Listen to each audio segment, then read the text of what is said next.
안녕하세요. 안동화 변호사입니다. 민사소송, 이혼소송을 제기당한 피고는 원고의 청구를 방어하는 입장에서 소송에 임하게 되는데, 오히려 피고가 원고에게 청구할 것이 있는 경우 피고는 원고를 상대로 새로운 소송을 제기하는 내용의 반소를 제기할 수 있으며, 이는 피고의 반소장 제출을 통해 시작되게 됩니다. 이번 영상에서는 피고의 공격 방법인 반소의 의미, 요건에 대하여 정리하는 시간을 가져보도록 하겠습니다. 반소는 원고의 소장을 받은 피고가 원고를 상대로 제기하는 소송을 의미하는 것으로, 원고가 제기한 소송인 본소에 대하여 피고가 방어만을 하는 것이 아니라 원고를 상대로 공격을 하는 것을 의미합니다. 이는 민사소송법 제269조 제1항에서 규정하고 있으며, 제3분할, 친권, 양육권, 위자료 등 다양한 쟁점이 문제가 되는 이혼소송에 반소가 많이 활용되고 있습니다. 다만 피고의 반소는 무작정 허용되는 것은 아니고, 원고가 제기한 본소와 상호 관련성이 있는 내용이어야 하며, 원고가 제기한 본소의 내용을 추가하는 내용이 반소에 포함되어야 합니다.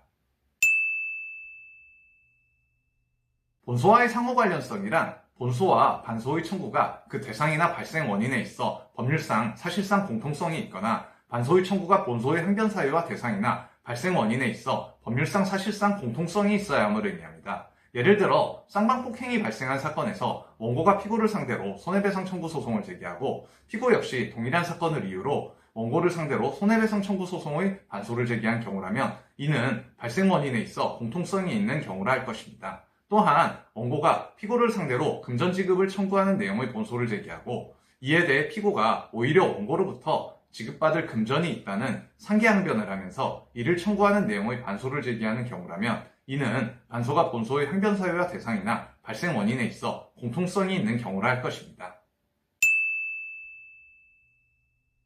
반소의 이익이란 반소를 제기할 실익이 있는지 여부를 의미하는데, 예를 들어 원고가 피고를 상대로 1억 원을 지급하라라는 금전지급 청구를 제기하였다면, 법원은 원고가 피고에게 1억 원을 지급받을 권리가 존재하는지 여부를 검토하게 됩니다.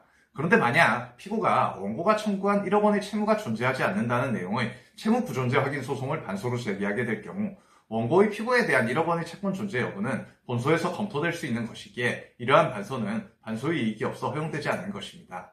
반대로 원고가 피고를 상대로 1억 원의 채무가 존재하지 않는다는 내용의 채무 부존재 확인 소송을 제기할 경우, 피고는 원고를 상대로 1억 원을 지급하라라는 금전지급 청구의 반소를 제기하는 것이 가능합니다. 그 이유는 본소에서 판단되어지는 부분은 피고의 원고에 대한 1억 원의 채권이 존재하는지 여부에 한정되므로, 이에 따라 피고가 본소에서 승소한다 할지라도 본소의 판결은 피고에게 원고에 대한 1억 원의 채권이 존재한다는 것일 뿐, 피고가 원고로부터 1억 원을 받을 수 있다는 내용의 판결은 아니기 때문에, 피고가 원고를 상대로 1억 원의 지급을 구하는 금전지급 청구의 반소 청구는 반소의 이익이 존재하는 것이기 때문입니다. 지금까지 피고의 공격 방법인 반소의 의미와 여건에 대하여 알아보았습니다. 민사소송, 이혼소송과 관련한 자세한 내용과 관련 사건 성공 사례들은 법무법인 로얄 안동화 변호사의 블로그에서도 확인하실 수 있습니다. 더 많은 법률 정보로 찾아뵙도록 하겠습니다. 해당 영상이 유익하였다면 구독과 좋아요도 부탁드립니다. 감사합니다.